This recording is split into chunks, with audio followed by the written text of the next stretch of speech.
함께 이 시간 함께 하신 성령님을 의식하며 우리 함께 믿음으로 찬양하겠습니다. 주님의 성령, 주님의 성령, 지금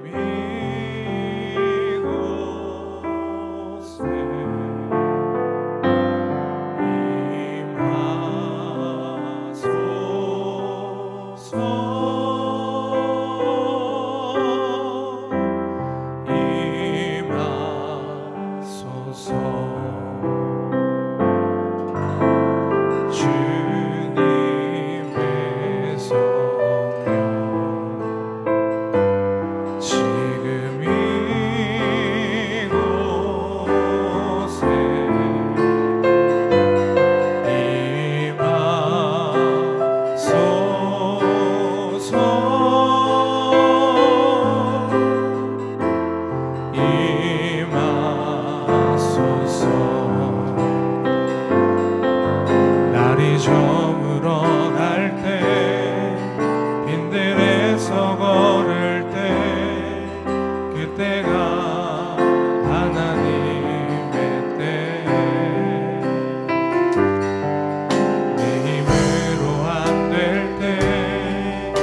손으로 걸을 때 내가 고백해 여호와 이래. 날이 저물어 갈 때, 날이 저물어 갈 때, 빈들에서 걸을 때 그때가 하나님의 때. 내 힘으로 안 될 때, 손으로 걸을 때 내가 고백해 여호와 이래. 주가 일하시네, 주가 일하시네, 주가 일하시네. 주께 아끼지 않는 자에게 주가 일하시네, 주가 일하시네. 신뢰하며 걷는 자에게. 우리 모인 이곳에, 우리 모인 이곳에 주님 함께 계시네. 누리네 아버지 은혜. 적은 떡과 물고기 내 모든 걸 드릴 때 모두 고백해 여호와. 우리 다시 한번 찬양합니다. 우리 모인 이곳에, 우리 모인 이곳에 주님 함께 계시네. 누리네 아버지 은혜.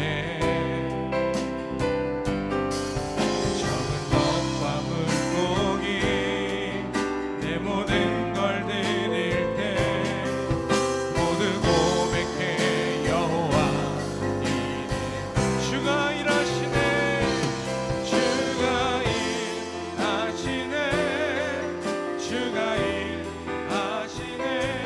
주께 아끼지 않는 자에게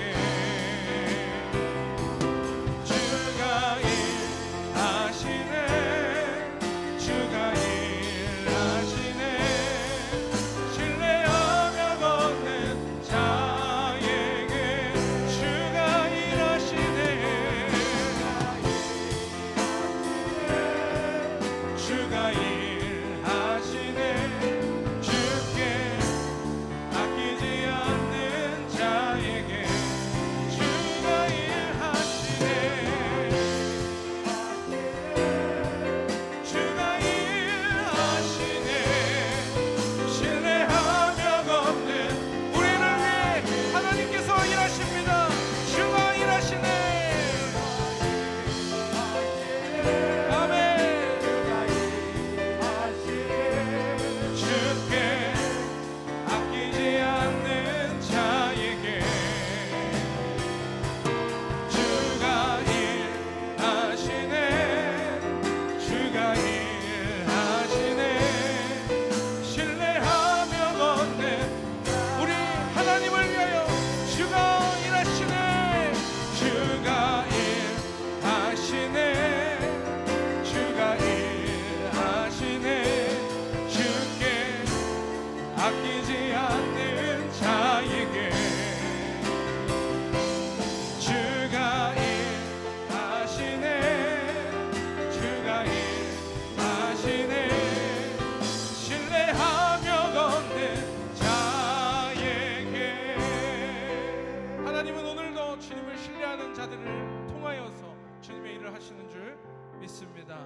우리 함께 이 시간 믿음으로 함께 찬양하기 원합니다.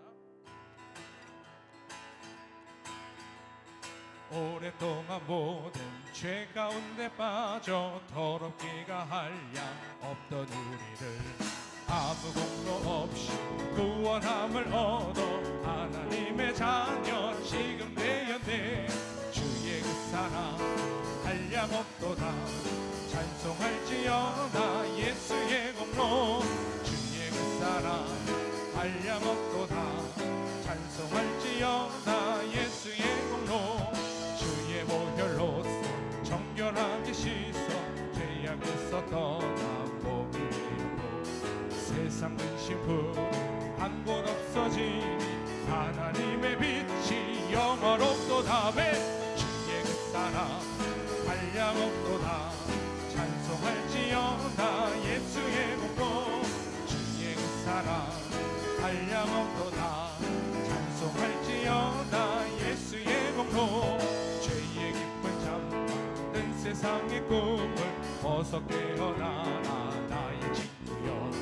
은혜 받을 날 구원 얻을 때가 지금 온 세상에 선포되었네. 아멘. 주의 그 사랑 한량 없도다 찬송할지어다 예수의 공로. 주의 그 사랑 한량 없도다 찬송할지어다 예수의 공로. 주의 그 사랑 주의 그 사랑 한량 없도다 찬송할지어다 예수의 공로.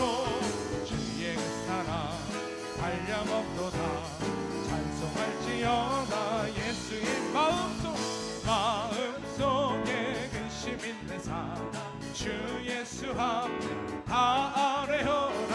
슬픈 마음 있을 때에라도 주 예수께 아뢰라. 마음속에 근심 있는 사람 주 예수 앞에 다 아뢰어라. 슬픈 마음 있을 때에라도 주 예수께 주 예수 앞에 다 아뢰어라. 주의 친구니 무엇이나 근심하지 말고 주 예수께 눈물 나며 기쁜 한숨 쉴 때 주 예수 앞에 다 아뢰어라. 은밀한 죄 내게 있더라도 주 예수께 아뢰라. 주 예수 앞 다 아뢰어라. 주의 친구니 아멘 아멘. 무엇이나 근심하지 말고 주 예수께 괴로움과 두려움 있을 때 주 예수 앞에 다 아뢰어라.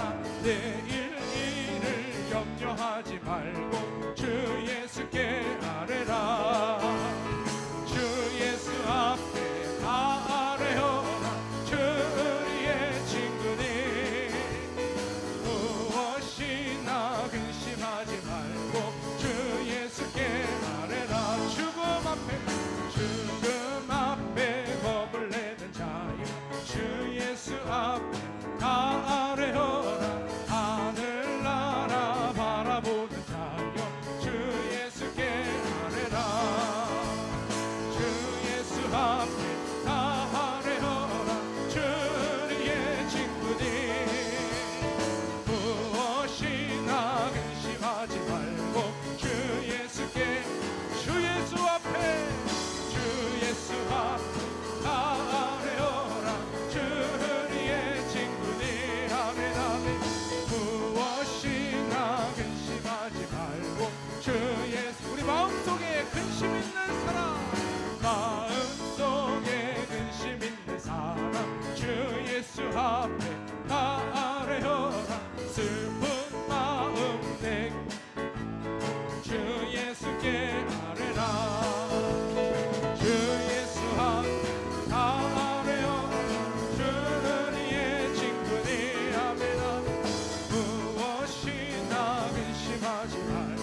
항상 기쁘고 복이 되길 영원하신 팔에 안기 아멘. 주의 팔에 크신 팔에 안기세 주의 팔에 영원하신 팔에 안기세 날이 갈수록 주의 사랑이 전성 가리니 견이 가리니 영원하신 팔에 안기 아멘. 주의 팔에 크신 팔에 안기세 주의 팔에 영원하신 팔 주의 보좌로 기뻐 찬미소리 겁과 두려움 없어지리니 영원하신 주의 보좌로 나아갈 때에 기뻐 찬미소리 외치고 겁과 두려움 없어지리니 영원하신 팔에 주의 팔에 크신 팔에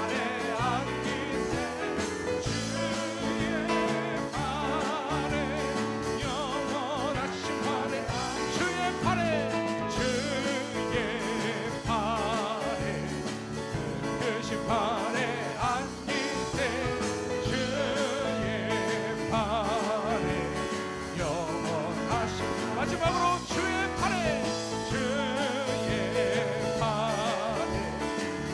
크신 팔에 안기세 아멘. 주의 팔에 영원하신 팔에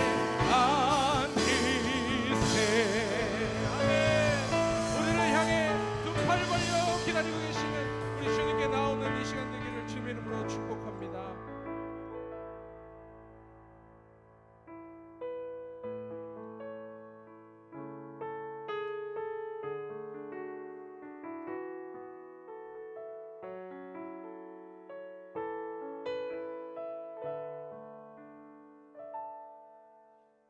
하나님의 부르심에는 후회하심이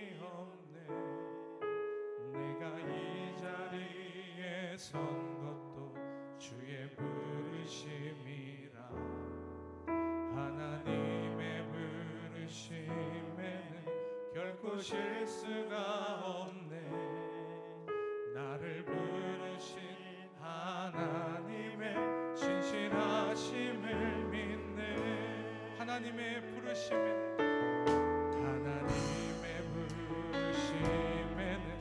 후회하심이 없네.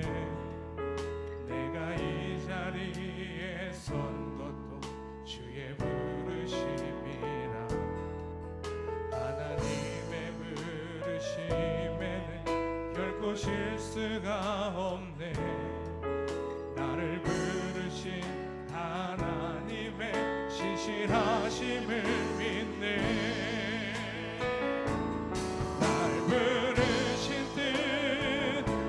생각보다 크고 날 향한 계획 나의 지혜로 증량 못하나 가장 좋은 길로 가장 완전한 길로 오늘도 날 이끄신 믿네.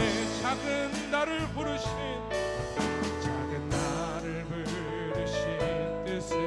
나는 알 수 없지만 오직 감사와 순종으로 주의 길을 가리라. 때론 내가 연약해져도 주님 날 도우시니 나를 놀라운 그 계획을 나는 믿으며 살리.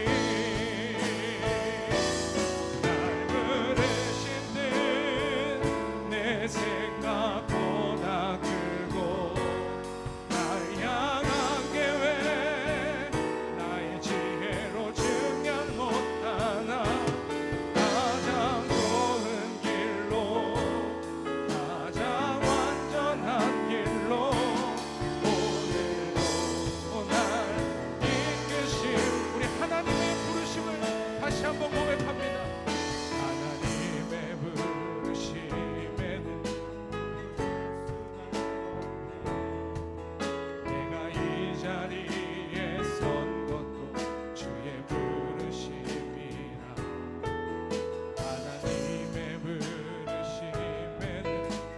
부르실 수가 없네.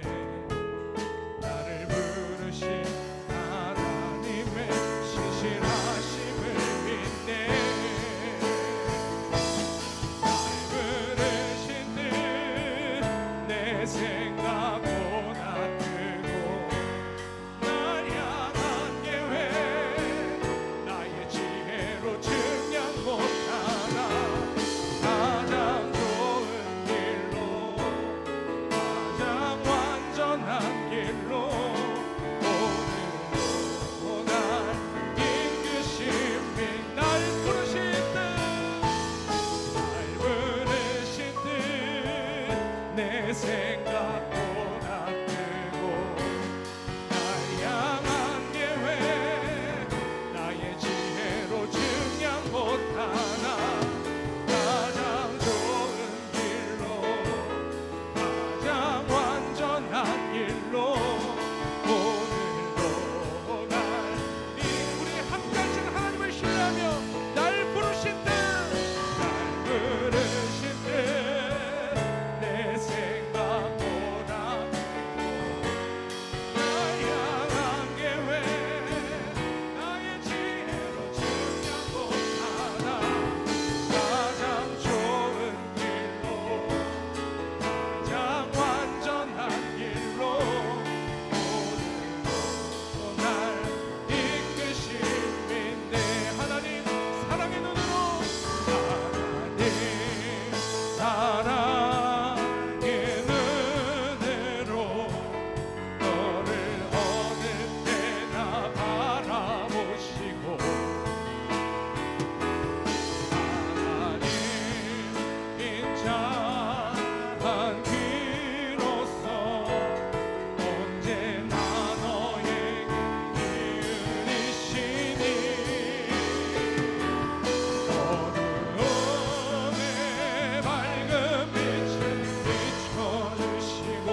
하나님의 말씀은 마태복음 18장 1절에서 6절까지의 말씀입니다. 그때의 제자들이 예수께 나와 이르되 천국에서는 누가 크니이까? 예수께서 한 어린아이를 불러 그들 가운데 세우시고 이르시되 진실로 너희에게 이르노니 너희가 돌이켜 어린아이들과 같이 되지 아니하면 결단코 천국에 들어가지 못하리라. 그러므로 누구든지 이 어린아이와 같이 자기를 낮추는 사람이 천국에서 큰 자니라. 또 누구든지 내 이름으로 이런 어린아이 하나를 영접하면 곧 나를 영접함이니 누구든지 나를 믿는 이 작은 자 중 하나를 실족하게 하면 차라리 연자맷돌이 그 목에 달려서 깊은 바다에 빠뜨려지는 것이 나으니라. 아멘. 사람들은 왜 높아지고 큰 사람이 되고 싶어 할까요? 세상을 살다 보면 그런 마음을 한 번쯤은 가질 수가 있습니다. 내가 더 높이 올라가고 싶다. 나도 성공하고 싶다. 나도 무엇이 되고 싶다. 어떤 직장 생활을 하신다 하더라도 내가 그 직장에서 최고의 자리에 오르고 싶다. 이것은 욕심이 아니라 우리 인간이 가지고 있는 본능이다, 이렇게 이야기를 할 수 있습니다. 메슬로우라고 하는 심리학자가 있어요. 그분이 욕구 단계 이론이라는 것을 발표를 해서 아주 유명한 분이 되셨는데, 그 욕구 이론에 보게 되면 우리 인간의 가장 기본적인 의식주의 문제가 해결이 되면 존중받기를 원하고 인정받기를 원하는 욕구의 단계로 가게 되어져요. 그것이 또 계속 올라가다 보면 자아 실현의 욕구에 이르게 되는데, 그러니까 의식주 문제가 해결되면 그 다음부터는 내가 뭔가 되고자 하는, 높이 오르고자 하는, 큰 사람이 되고자 하는 욕망은, 이거는 본능이다, 이렇게 표현을 할 수 있습니다. 그러다 보니 많은 사람들이 도토리 기적일지는 모르지만 그것이 작은 공동체든 큰 공동체이든 거기에 속해 있는 사람은 거기에서 인정받고 싶어하고 거기에서 우두머리가 되고 싶어하는 것 당연합니다. 그래서 권력과 명예를 추구하고 영향력과 사회적 지위를 얻으려고 합니다. 이유는 간단합니다. 이것을 통해서 자신의 가치를 입증하고 삶의 의미를 찾고자 함 때문이지요. 이런 욕구와 욕망 뒤에는 성공하면 잘 살 수 있다라고 하는 사회적 통념도 한 몫을 하고 있습니다. 우리는 어려서부터 잘 돼야 된다, 성공해야 된다, 출세해야 된다, 이런 이야기를 많이 듣고 살았습니다. 실제로 많은 사람들이 성공을 통해서 행복과 안정을 얻을 수 있다고 믿고 있지요. 그만 아니죠. 주변 사람들에게 부러움도 사고 칭찬을 받으면서 자부심까지 느낄 수 있게 됩니다. 자, 이런 배경에는 내가 뭔가를 이루어내야만 내가 어떤 존재가 될 수 있다라고 하는 하나의 명제가 우리의 삶에 자리 잡고 있기 때문에 그렇습니다. 자, 그렇다면 사람들 마음속에 무엇이 이렇게 높아지고자 하는 욕망을 부추기는 걸까? 이 부분에 대해서 몇 가지 정리가 되는데, 첫째는 자존감 때문입니다. 자존감. 셀프 이스팀이라고 하는 부분인데, 자신의 내적인 자존감이 불안정하거나 낮은 사람일수록 외부의 성공을 통해서 이것을 만회하고자 하는 경향성이 있어요. 그래서 어렸을 때 힘들고 어렵게 자란 사람들이 더 자녀 교육에 애를 쓰고 목을 기는 경우가 많아. 왜? 나는 그걸 못 누렸거든. 근데 내 자녀는 그걸 누리고 싶어 하는 거예요. 그럼 자녀만 그걸 누리냐? 아니죠. 자녀를 통해서 부모가 대리만족하고자 하는 마음도 있습니다. 아니, 나쁘다는 게 아니에요. 그런 경향성을, 그런 욕구를 우리가 가지고 있다는 거죠. 그래서 오스트리아 출신의 심리학자인 알프레드 아들러는 이렇게 이야기해요. 모든 인간은 크든지 작든지 열등감을 가지고 있다는 거예요.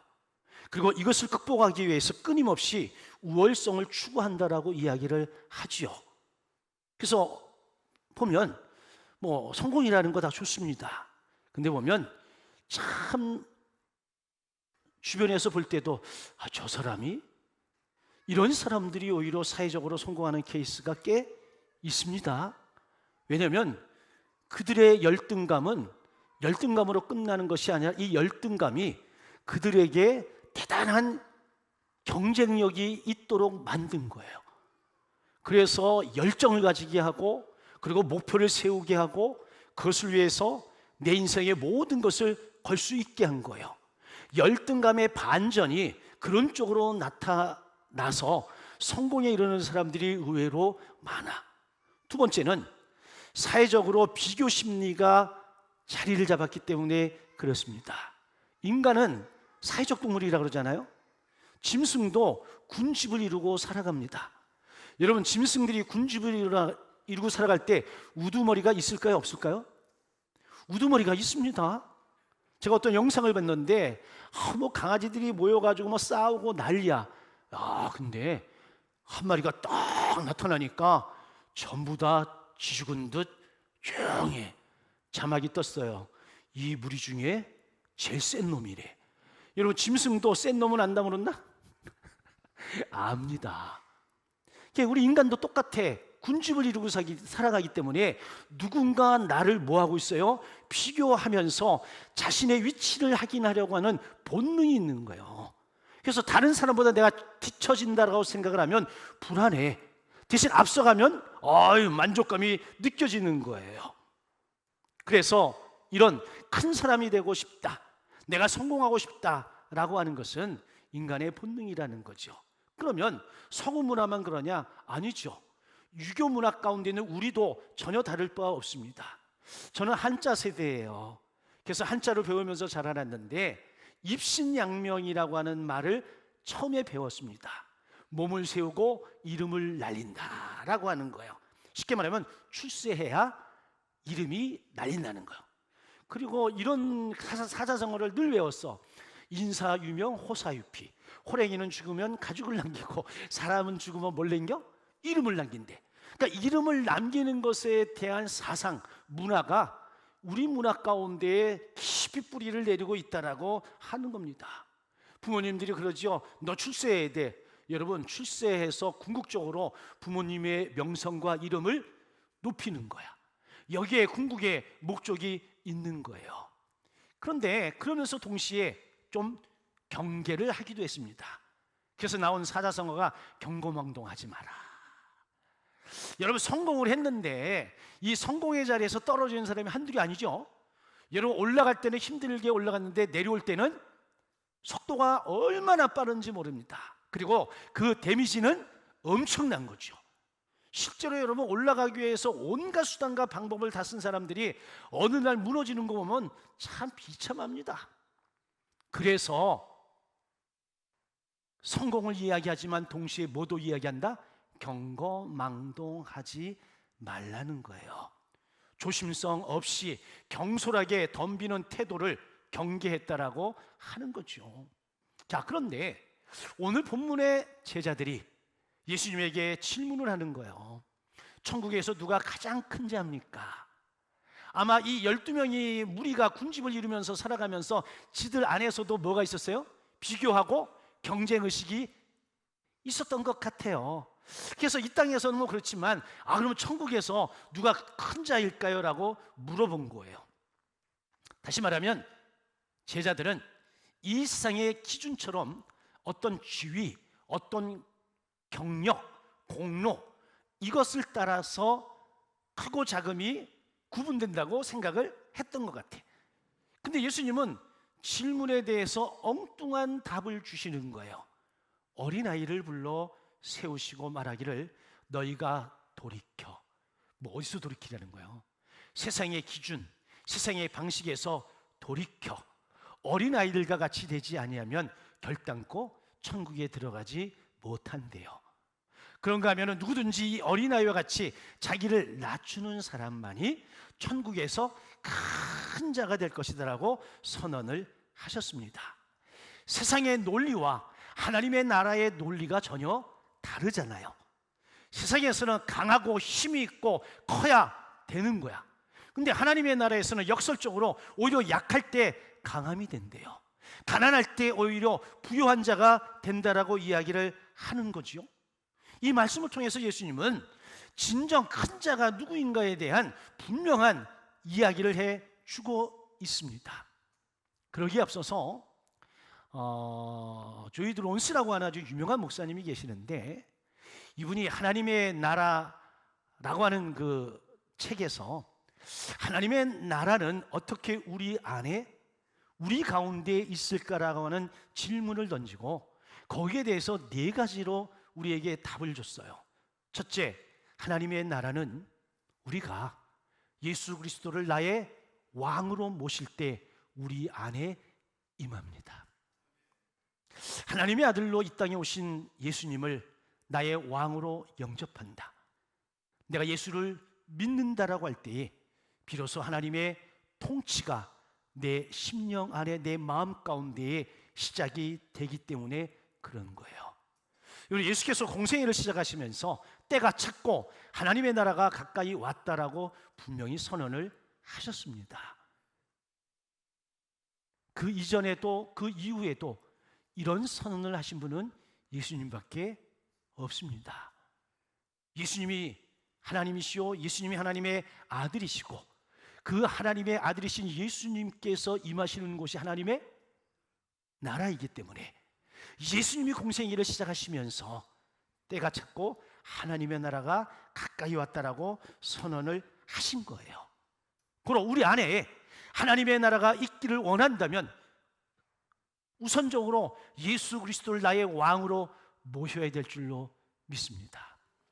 두 번째는 하나님의 나라는 예수님의 가르침에 온전히 순종할 때에 역사하십니다.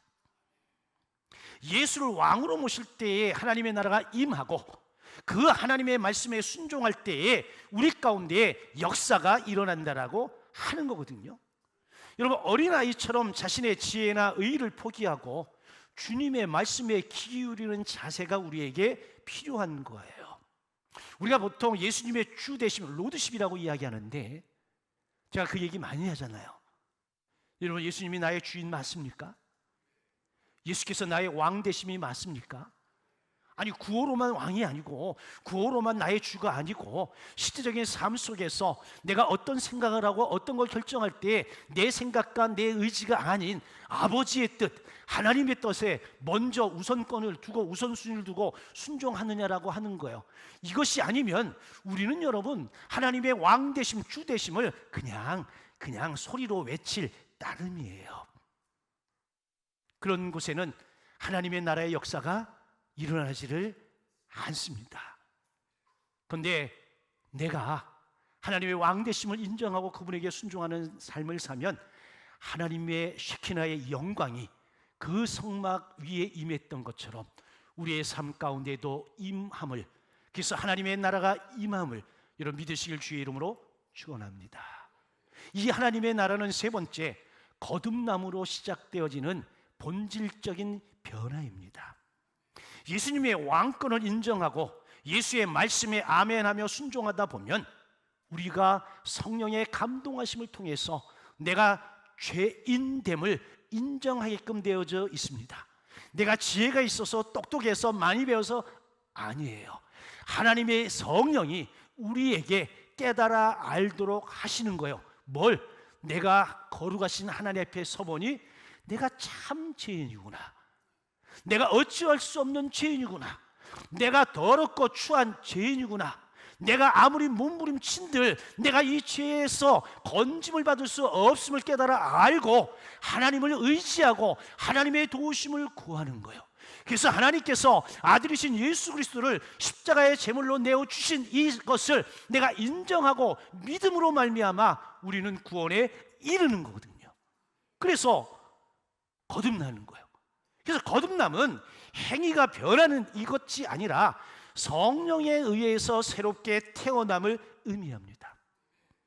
여러분, 인간이 처음 창조의 은총을 통해서 에덴 동산에서 하나님과 동행하며 살았습니다. 그 에덴 동산이 하나님의 나라예요. 근데 죄로 인해서 에덴 동산에서 쫓겨났습니다. 이게 세상입니다. 근데 예수를 믿음으로 말미암아 하나님의 영이신 성령이 내 안에 오시고 예수께서 내 안에 오심으로 말미암아 내가 하나님의 나라가 되는 겁니다. 믿으시면 아멘. 그래서 네 번째, 하나님의 나라는 내가 예수님께 전적으로 항복하고 헌신할 때 온전히 임합니다. 다른 표현으로 하면 내가 성령의 충만하심 가운데 있으면 그것이 하나님의 나라입니다. 우리가 예수를 믿는다는 것은 어떤 부분적인 동의가 아니에요. 내가 요 정도만 믿고 요 정도는 안 믿다. 여러분, 그건 믿음이 아니에요. 믿음은 전적인 100% 내 모든 것들을 하나님 앞에 내어 맡길 때에 이것을 우리는 믿음이라고 이야기를 하는 겁니다. 그런 삶을 살게 될 때에 죄 사함을 얻고 새 생명을 얻게 되어져요. 이걸 믿고 이제는 나의 왕 되신 주님 앞에 내가 온전히 순종하며 살겠다라고 선언하고 그리고 실제로 그런 삶을 살아가는 거예요. 그럴 때에 하나님의 나라가 우리 가운데 임하고 그 하나님의 나라에서 영광스러운 삶을 살아가게 되는 줄 믿으시길 주의 이름으로 축원합니다. 자, 그러면 하나님의 나라 누가 들어가는가? 라고 할 때에 율법학자요 선생인 니고데모가 예수님을 찾아와서 물어본 거예요. 어떻게 거듭날 수 있습니까? 예수님께서 얘기했거든요. 거듭나지 아니하면 하나님 나라를 볼 수 없대. 그러니까 니고데모가 물어, 아니 어떻게 내가 엄마 뱃속에서 나왔는데 어찌 다시 엄마 뱃속에서 또 나올 수 있습니까? 이렇게 물어본 거 아니겠어요? 자, 여기서 거듭난다라고 하는 말, 이것은 단순히 종교 생활을 시작한다, 감정적인 변화를 경험했다, 이런 차원이 아닙니다. 본질적이고 근본적인 변화예요. 니고데모는 외형적으로 보면, 형식적으로 보면 흠잡을 데가 하나도 없는 철저하게 율법을 지킨 바리새인입니다. 바리새인 가운데에도 여러분 선생의 위치에 있는 사람이에요. 그런데 예수님은 그에게 네가 아무리 선하고 경건해 보여도 네가 철저하게 율법을 지킨다 하더라도 너는 다시 태어나야 돼, 거듭나야 돼 라고 이야기를 한 거예요. 이 말은 우리의 도덕성이나 우리의 착함이, 우리의 공로가 우리를 하나님의 나라로 이끄는 것은 아니라고 하는 겁니다. 성경이 말하는 거듭남은 오직 성령의 역사로만 가능한 거예요. 그래서 요한복음 1장 13절에 보니까 혈통으로나 육정으로나 사람의 뜻으로 나지 아니하고 오직 하나님께로부터 난 자들이니라. 아멘. 여러분, 하나님께로부터 난 자들 맞습니까? 믿으시면 아멘 하시길 주의 이름으로 축원합니다.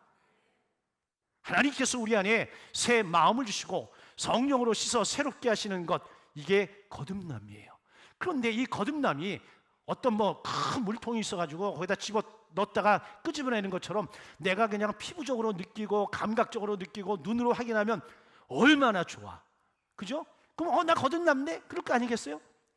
그런데 이 거듭남이라고 하는 것은 바람이 어디서 불어서 어디로 가는지 알지 못한 순간적인 역사고 체험이고 경험인 거야. 어떤 사람은 거듭남의 체험을 느끼는 사람도 있을 수 있지만 어떤 사람은 전혀 모를 수 있어요. 그러면 어떻게 하냐? 거듭남의 결과를 보면 됩니다. 거듭남의 열매는 변화된 삶이 분명합니다. 에베소 2장에도 보게 되면 우리는 본질상 진노의 자녀였답니다. 마귀에 속해 있던 사람들이야. 근데 예수 그리스도를 믿음으로 말미암아 이 신분이 순간적으로 변화되어져서 여러분 하나님의 자녀가 됐어. 근데 이 본질상 진노의 자녀에서 하나님의 자녀 되는 가정 속에 어떤 훈련소 입소했다 나온 거 아니잖아. 그죠? 여러분들 가운데 이 훈련소 갔다 오신 분 계세요? 아니 본질상 진노의 자녀고 마귀의 자녀였다가 내가 하나님의 자녀가 되는데 이 가정을 여러분들이 어디 훈련소 들어가서 뭐 몇 개월 몇 년 뭐 열심히 훈련받고 그래가지고 된 거예요? 아니죠. 어느 날 봤더니 갑자기 내가 하나님의 자녀가 된 거예요. 이게 순간적인 거예요. 거듭남은 우리가 의식적으로 아는 것이 아니라 우리가 믿을 때에 하나님의 역사하심으로 마귀에 속해 있던 사람이 갑자기 어디로 온 거예요? 하나님의 자녀로 온 거야. 이 신분의 변화입니다. 이걸 믿어야 돼요. 근데 이걸 믿는 것도 내가 믿고 싶어서 믿어지는 게 아니냐. 성령이 우리에게 믿어지도록 감동하시기 때문에 믿어지는 거예요. 아멘입니까? 그런가 하면 여러분 교회를 안 다니시던 분이 교회를 다니기 시작을 했어요. 그리고 시간이 흐르고 은혜를 경험을 했어요. 그러다가 오랜만에 세상의 친구들을 만났어. 근데 세상 친구들이 야, 너 변했다. 잘 모르겠는데 하여튼 뭔가 변했네. 여러분 그게 정상이에요, 비정상이에요? 그게 정상인 거야. 그래서 세상의 친구들은요 내가 그렇게 변하는 걸 좋아하지 않아. 아니 엊그제까지 같이 술 먹고 농담하고 지저분한 짓 하면서 서로 막 좋아했어. 근데 갑자기 교회 다닌다고 하더니 갑자기 나타났는데 얘가 나하고 너무 달라요. 혹 여러분 그런 일이 있으면 여러분들은 감사하세요. 내가 거듭난 게 분명해. 근데 교회 당한 지 뭐 아주 뭐 10년 20년 직분도 한데 오랜만에 만나 야 너 얘나 지금 변한 게 없다 야. 여러분 그러면 참 생각을 해볼 필요가 있습니다. 아니 사람이 좋아서 변하지 않았다는 거 말고 여러분 예수 그리스도의 피 흘림의 은혜를 통해서 저와 여러분들이 믿어 구원을 받고 거듭났다면 우리의 삶의 방향은 180도 달라지는 거예요. 아멘입니까? 그래서 과거에는 전혀 양심에 걸림이 없이 했던 일들이 어느 날부터 양심에 찔림이 있고 내가 그리스도인인데 이런 걸 해야 되는가라고 하는 겸연쩍은 생각이 든다. 여러분 이거는 거듭남의 일종의 한 증거요 열매가 될 수가 있습니다. 그전에는 세상을 향하는 게 너무 재밌었는데 어느 날부터는 하나님 앞에 나와 예배하는 게 너무 좋아. 세상에 대한 관심보다는 이제는 하나님에 대한 관심이 더 많아. 이게 다 거듭남의 열매요 증거들인 거예요. 자 그러면서 예수님께서 어린아이와 같이 되라고 말씀을 하셨는데 그럼 어린아이와 같이 되라고 하는 말은 어떤 의미인 걸까? 여러분 어린아이라 같이 되라고 해서 유치하게 행동하라 이런 의미가 아니라 어린아이가 가지고 있는 순전한 특성들이 있는데 이 특성들을 따르라는 거거든요. 자 심리학자들이 어린아이들을 연구해서 어린아이의 특성들을 찾아봤더니 두드러진 면이 있어 겸손하더라, 순진하더라, 의존성이 크더라, 신뢰하더라, 순수하더라는 거예요. 그래서 메추엘레라고 하는 주석가는 이런 표현을 했어요. 아이들은 아주 어릴 때 지위욕이나 교만이 없고 외형적인 차이를 중요하게 여기지 않고 악의가 없고 가르침받기를 좋아하고 부모님에게 전적으로 의존한다라고 이야기를 했어요. 어린아이의 특징이 고스란히 설명되어진 부분이거든요. 자, 이걸 종합해서 이야기해보면 어린아이의 특징은 낮아짐과 온전함, 온순함이라고 볼 수가 있습니다. 그래서 하나님 나라에 들어가는 첫걸음은 어린아이처럼 마음이 낮아지고 겸손해져서 나 자신이 무력한 존재이고 무지한 존재임을 인정하고 오직 하나님께서 하실 수 있다라고 온전히 하나님을 의존하는 요 상태가 바로 겸손이에요. 그래서 겸손을 성경이 중요하게 다루는 이유가 여기에 있어요. 하나님 앞에서 내 모습 그대로를 볼 수 있는 상태가 겸손이기 때문에 그래. 하나님 앞에서 내 상태를 볼 수 없으면 우리는 여러분 십자가를 필요로 하지 않아. 구원받을 것에 대한 희망을 가질 이유가 없어. 그런데 거룩하신 하나님 앞에 막상 서보니 내가 얼마나 연약하고 나약하고 내가 얼마나 더러운 존재인지 알기에 내가 여기서 벗어나기 위해서 하나님을 의지하고 하나님을 의존할 수밖에 없는 거죠. 아멘입니까? 그래서 성경은 구절절 겸손을 이야기하는 겁니다. 어린아이가 자기 힘으로 살 수 없기에 부모님을 전적으로 의존하는 것과 전혀 다를 바 없다. 하나님 나라에 합당한 사람은 스스로 영적 어린아이로 여겨 하나님께 완전히 의존하는 사람이라고 하는 거예요. 여러분 어떻습니까? 아직도 내가 내 삶의 주인입니까?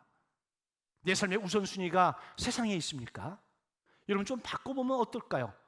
이제는 어떤 일이 일어나면 좀 하나님 앞에 물어보면 안 될까요? 아니 우리는 하나님을 믿는다고 하면서 물어보질 않아. 내 할 말만 잔뜩 해놓고 지 뜻대로 해. 아 목사님 상담 좀 요청합니다.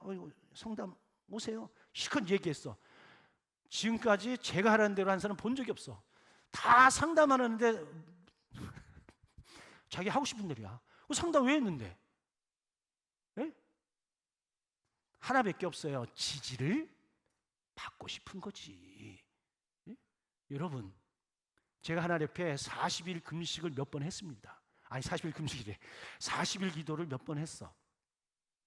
근데 40일이 되도록 하나님이 답이 없더라고.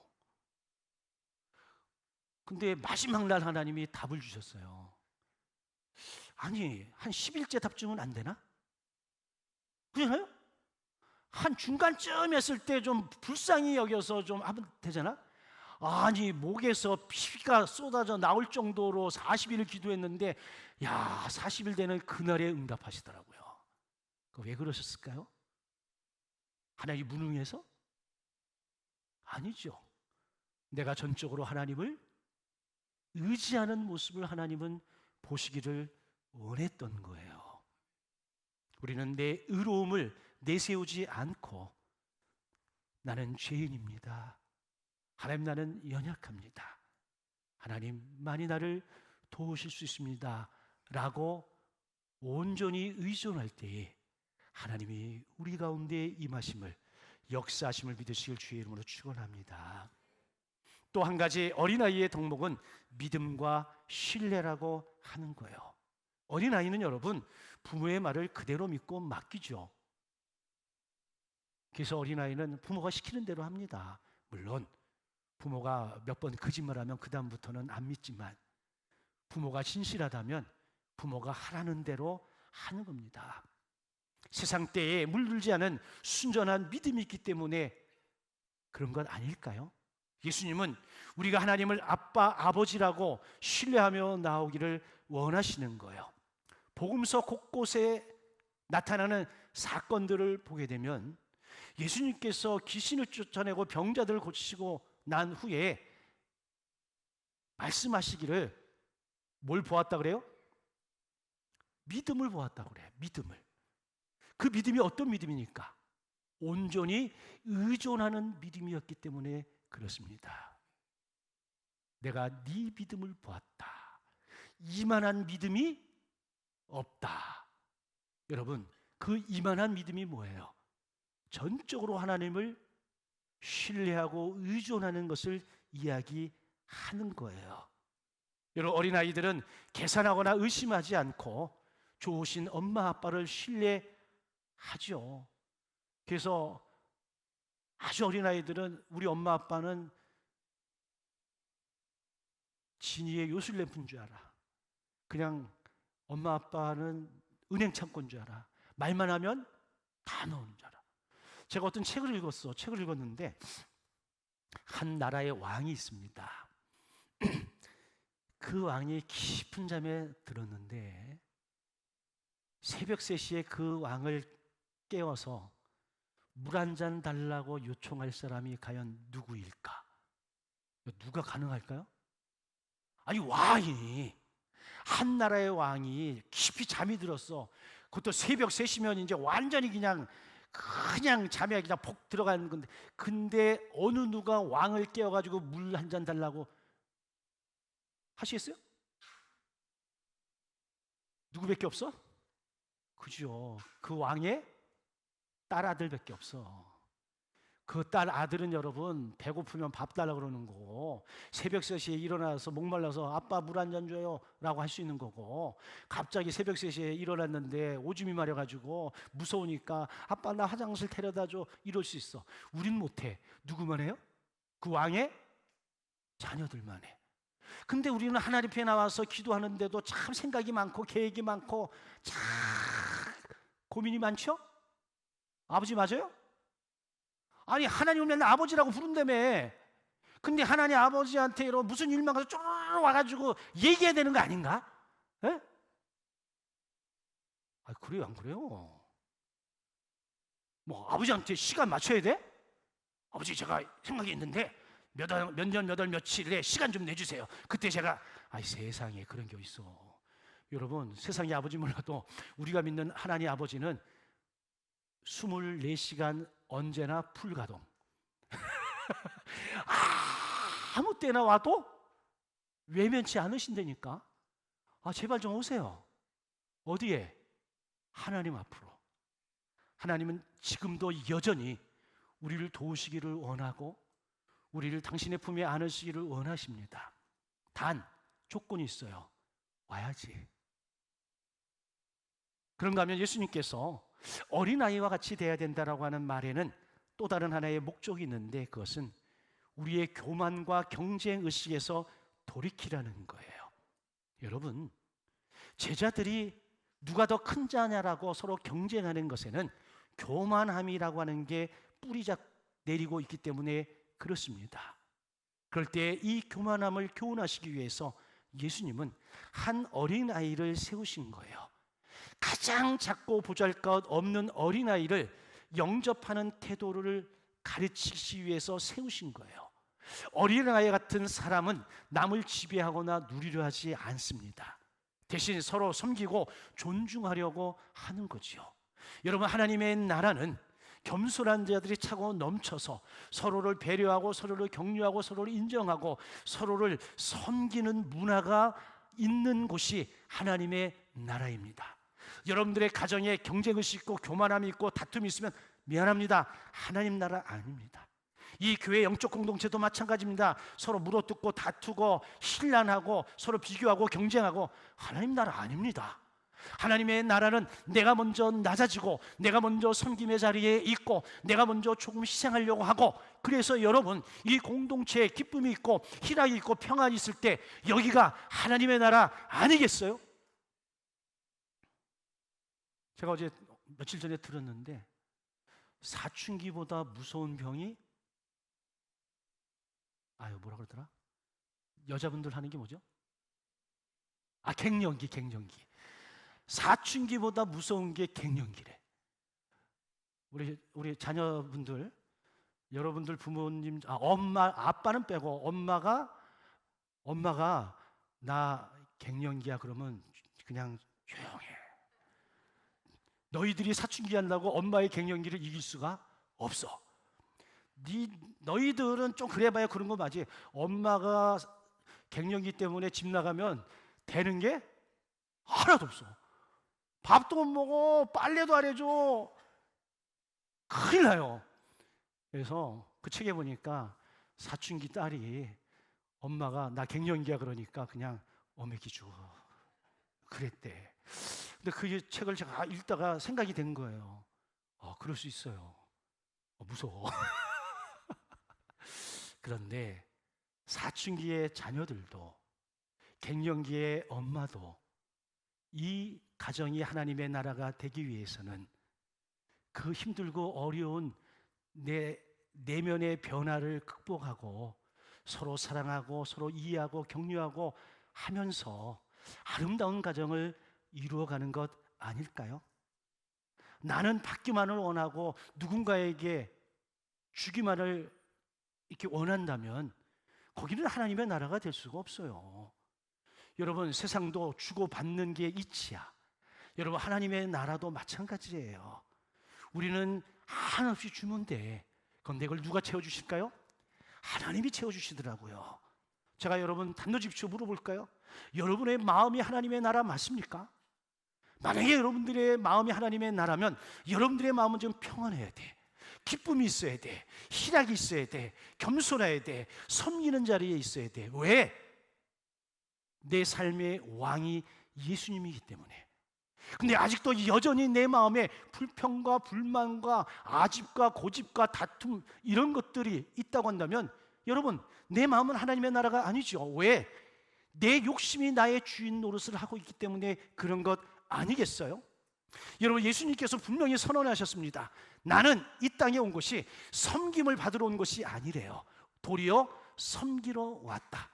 우리가 예수를 믿음으로 말미암아 예수님을 따라가는 삶을 살고자 한다면 여러분, 이 부분도 닮아가야 되지 않을까? 자녀가 됐든 부모가 됐든 교회 중직자가 됐든 누가 됐든 내가 머무는 공동체가 하나님의 나라가 임하고 하나님의 역사가 이루어지기 위해서 내가 조금은 낮추고 조금은 배려하면서 섬김의 삶을 산다면 그곳은 분명 하나님의 나라가 될 줄로 믿습니다. 그래서 바라기는 우리 모두의 가정이, 우리 모두 개인이, 이 영적 공동체가 날마다 하나님의 나라의 기쁨과 평안과 희락 속에 살아가기를 주의 이름으로 간절히 축원합니다. 아멘. 함께 찬양하고 기도합니다.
같이 한 목소리로 기도합니다.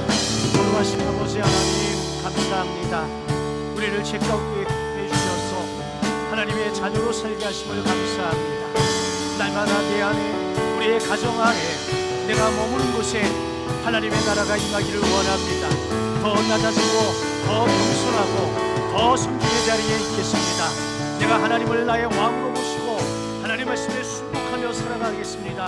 하나님은 날 통해서 내가 머무는 곳에 하나님의 나라가 온전히 임하시도록 하나님의 은총을 허락하여 주시옵소서. 우리 모든 믿음의 가정을 아버지 하나님 천국의 가정으로 만들어 주시옵소서. 이를 위해서 우리가 함께 기도하게 하시고 함께 낮은 자리에 있게 하여 주옵소서.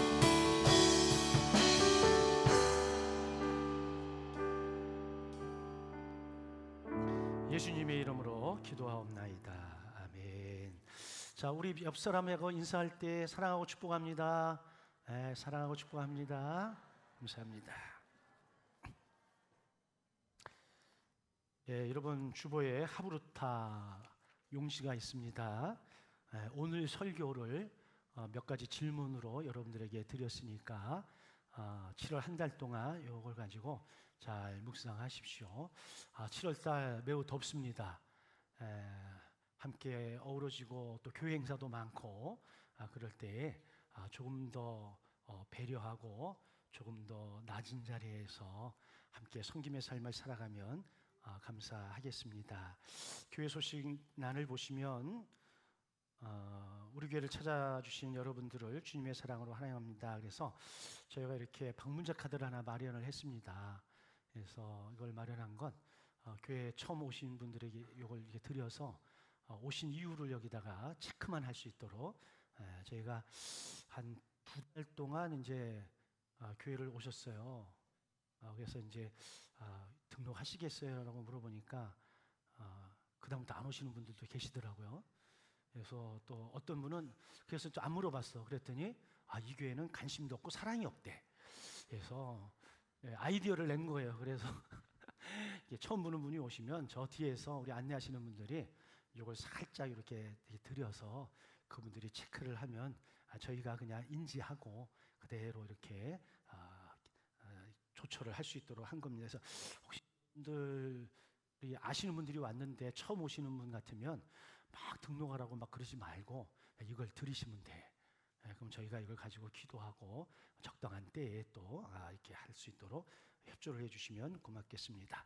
경남 서지방의 여전도 연합회 순회 예배가 토요일 오전 10시 30분에 진주 아브라함교회에서, 경남 서지방의 평신도 연합부흥회 및 선교인 대회가 7월 14일부터 16일까지 우리 교회에서 진행이 되어집니다. 특별히 우리 교회에서 진행되어지는 부흥회이기 때문에 우리가 부흥회를 열었다라고 생각을 하시고 많이 참석하시고 많이 은혜를 받으시면 좋겠습니다. 우리 교회에서 하니까 우리 교인들이 복이죠.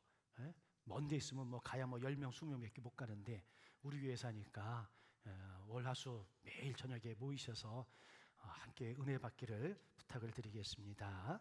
저는 내일부터 7월 5일까지 휴가입니다. 제가 휴가 갈 때마다 항상 하는 얘기인데 저 전화 안 받습니다. 근데 1년 내내 전화 안 하다가 꼭 그때 전화한 분이 한 분 있어. 내가 누구라고는 얘기는 안 하는데 그분도 하지 마세요. 자, 112 기도의 기도 제목, 장마 기간 동안 전국 곳곳에 비 피해가 없도록 지켜주시고 모든 생명이 안전하게 보호받게 해달라고 기도해 주시고, 여기는 써있지 않지만 이란과 이스라엘이 전쟁 중이고 제가 예배하러 올라오기 전에 10시 한 30분이나 40분 사이에 미국에서 이란에 폭격을 했어요. 그래서 앞으로 국제정세가 어떻게 될지 몰라. 그래서 여러분 빨리 전쟁이 종식되기를 위해서 기도해 주시고, 우리나라도 정권이 바뀌면서 이런저런 말들이 많이 있는데 잘 안착되어질 수 있도록 여러분들이 기도를 해 주시기를 부탁을 드리겠고요. 교회 청소 안내는 주보를 참고해 주시면 되겠습니다. 파송의 노래 부르고 축도로 오늘 예배 마치겠습니다.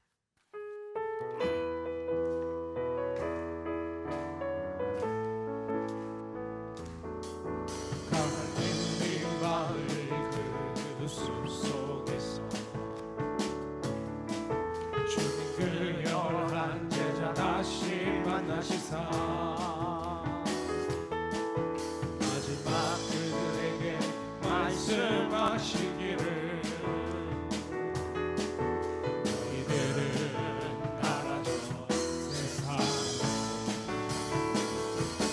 가서 제자 삼으라 세상 많은 사람들을 세상 모든 영혼이 내게 알려다니 가서 제자 삼으라